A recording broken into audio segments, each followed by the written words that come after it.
Thought I knew my granddaughter. I'd watched her grow from a laughing, chatty little girl into someone who barely made a sound, and I'd told myself it was grief, that it would pass, that kids bounce back. She never did, not in 2 years. My name is not important.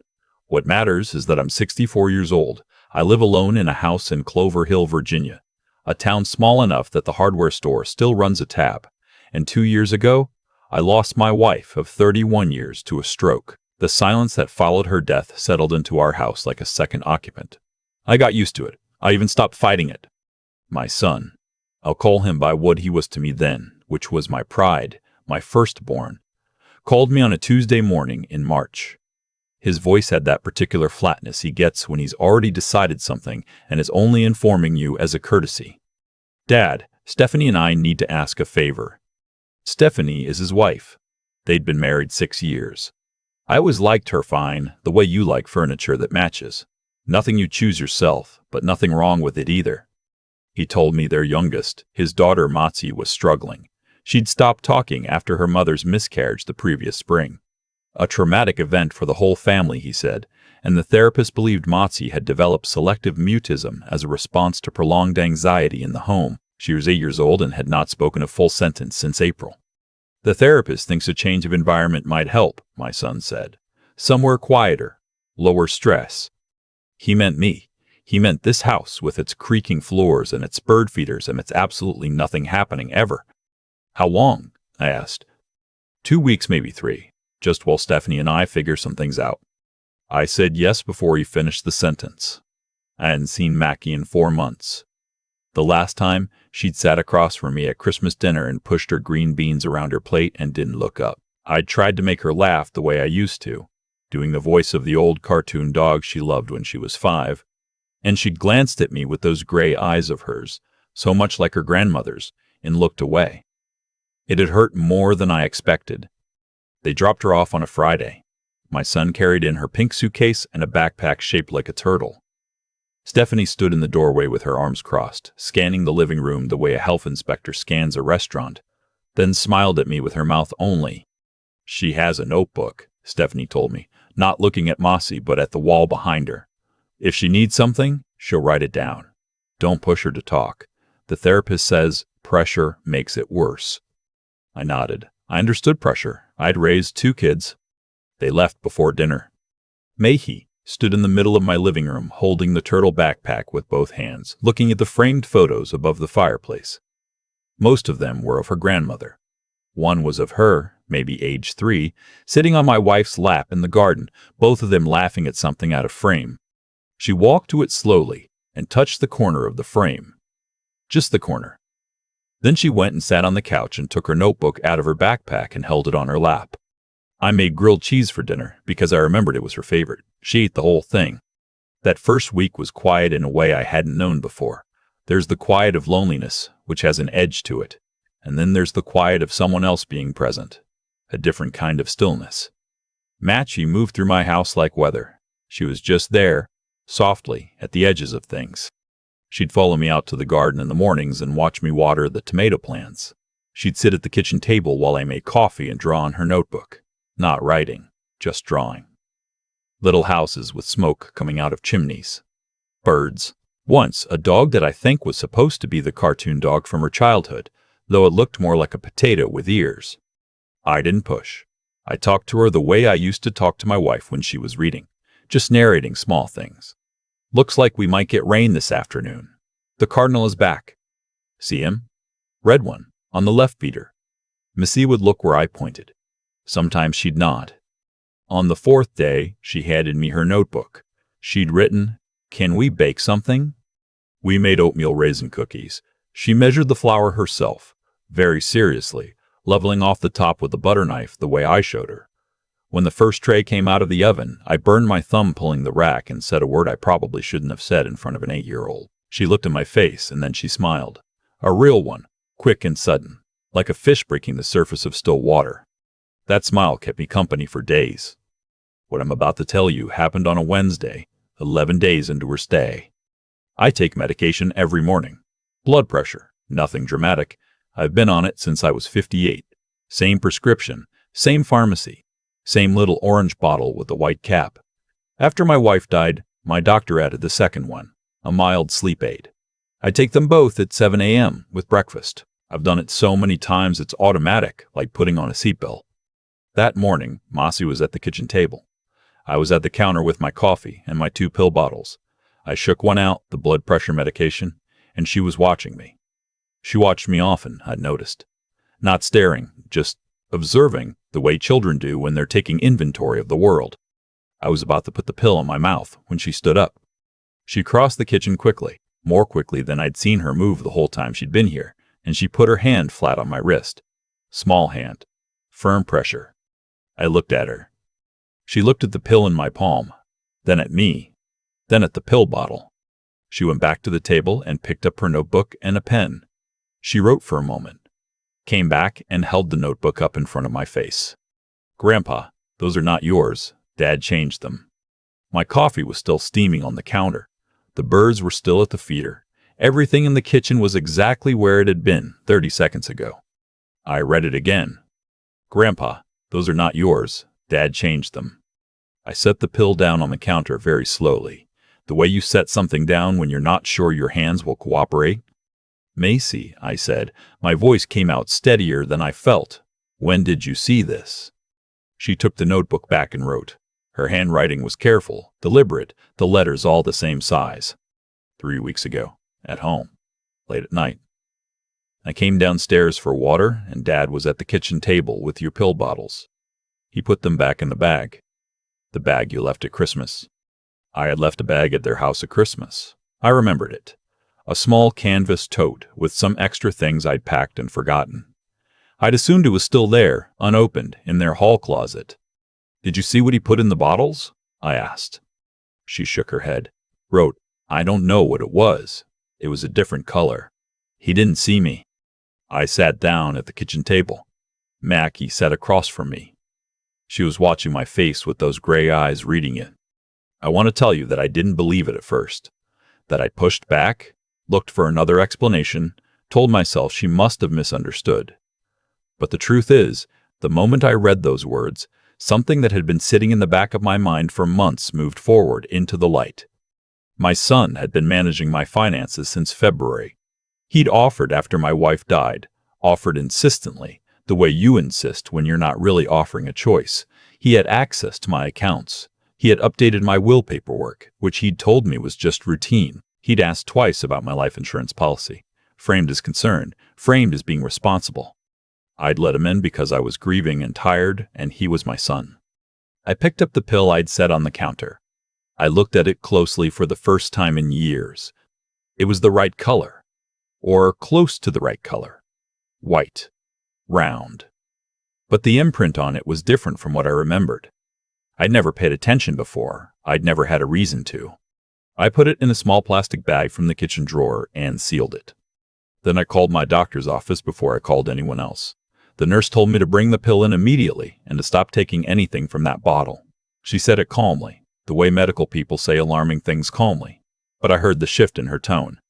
I drove to the doctor's office with Macy beside me in the passenger seat, the turtle backpack on her lap. She'd put on her shoes without being asked. She seemed, strangely, calmer now, like she'd been carrying something heavy and had finally been allowed to set it down. My doctor is a good man, unhurried, the kind that still calls you back himself instead of having the front desk do it. He took one look at the pill and sent it to the lab the same morning. He told me to save all the bottles and touch nothing else. I did. The results came back in 48 hours. The pill was not my blood pressure medication. It was a high-dose potassium chloride compound, the kind of thing that, in someone with an existing cardiac sensitivity, and at the right cumulative dose, could present as natural heart failure. Undetected. Routine.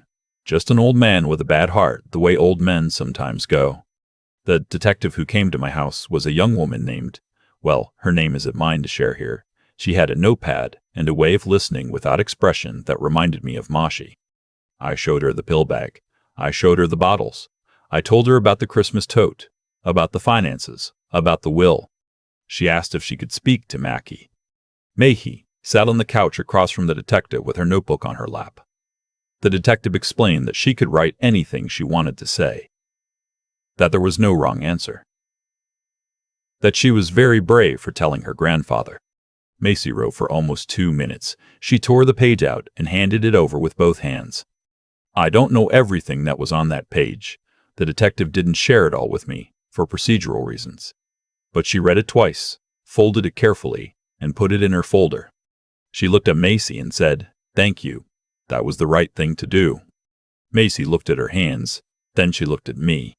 And then, for the first time in 2 years, she spoke. It wasn't a sentence. It wasn't even a full word, not really. It was just "Grandpa," the way kids say it when they're little and scared and need you to still be there. 2 syllables.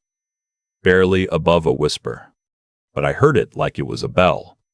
I moved to the couch and put my arm around her, and she leaned into my side the way she used to when she was small.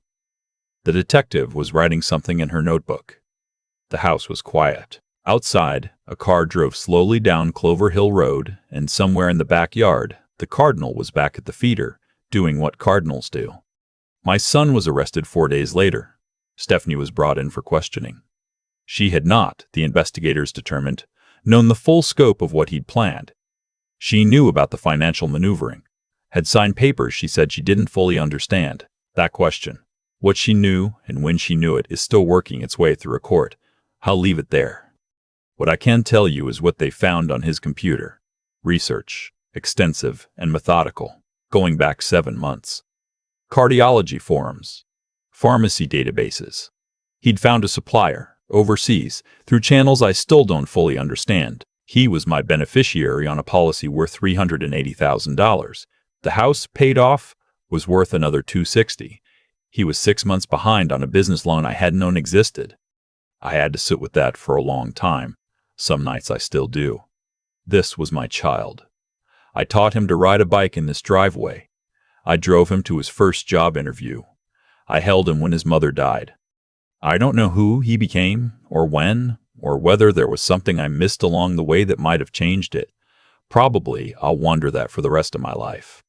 But I know this. Makey saw it.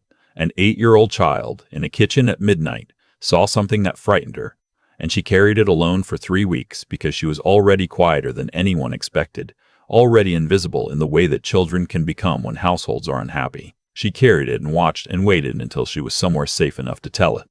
The morning after my son's arrest, Macy came downstairs and sat at the kitchen table while I made eggs. I put a plate in front of her, scrambled the way she likes with a little cheese, and went back to the stove. "Do you like cardinals?" she said. I turned around. She was looking out the window at the feeder. Her voice was thin and a little rusty, like a door that hasn't been opened in a long time, but it was there. It was real. "I do," I said. "Your grandmother planted those sunflowers specifically to attract them." She thought about this, chewed her eggs. "Can we plant more?" "We can plant whatever you want," I said. And that was that. She didn't talk all day. A few words at lunch, a full sentence by dinner, about a book she'd found on the shelf. But the door was open now. Just barely. Just a crack. But enough for light. Makey lives with me now. It's permanent, or as permanent as anything can be. The family court judge approved it in May, citing stability, continuity of care, and the existing therapeutic relationship Macy had developed in what was supposed to be a temporary arrangement. Her therapist, who drives out from Charlottesville every other Tuesday, says she's making real progress. She's talking more at school. She has a friend named, well, she'd kill me if I named her. A friend. That's enough. The pill bottles are in an evidence locker somewhere in a Henrico County storage facility. My son is awaiting trial. I've hired an attorney to untangle what happened with my accounts, most of which can be recovered.